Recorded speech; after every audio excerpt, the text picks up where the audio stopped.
నేను ఆ రోజు హైదరాబాద్ అన్ని విధాలా అభివృద్ధి చేశాను. నేను దృష్టిలో పెట్టుకున్నది ఓల్డ్ సిటీ పక్కన ఎయిర్పోర్ట్ కట్టాను. మీరు గుర్తుపెట్టుకోవాలి, నేను దూరదృష్టితో కట్టాను అది కూడా. అదే మరి ఒక ఔటర్ రింగ్ రోడ్ వేస్తే ఈరోజు మీరు చూస్తే హైదరాబాద్లో ఉండే ముస్లిమ్స్ అంతా బ్రహ్మాండంగా కోటీశ్వరులు లక్షాధికారులు అయ్యారంటే అది ఆ రోజు నేను చేసిన పని అని చెప్పి నేను మీకు తెలియజేస్తున్నా.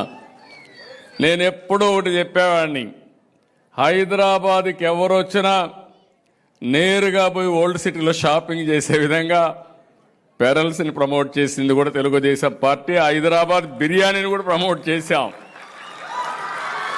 ప్రపంచం మొత్తం హైదరాబాద్ బిర్యానీ అంటే దానికి ఒక ఛాంప్ క్రియేట్ చేసే పరిస్థితికి వచ్చామంటే, ఇంకొక పక్క ఆ రోజు ప్యాలెస్ ఉంటే, పలక్నమా ప్యాలెస్ ఉంటే నిజాం సంస్కృతిని కాపాడడానికి ఒక బ్రహ్మాండమైన హోటల్ పెట్టి దాన్ని కూడా పరిరక్షించామని చెప్పి కూడా నేను మీకు తెలియజేస్తాను. ఒకటి రెండు కాదు, నేను వారసత్వాన్ని కాపాడడం కోసం అన్ని విధాల ప్రయత్నం చేశాం.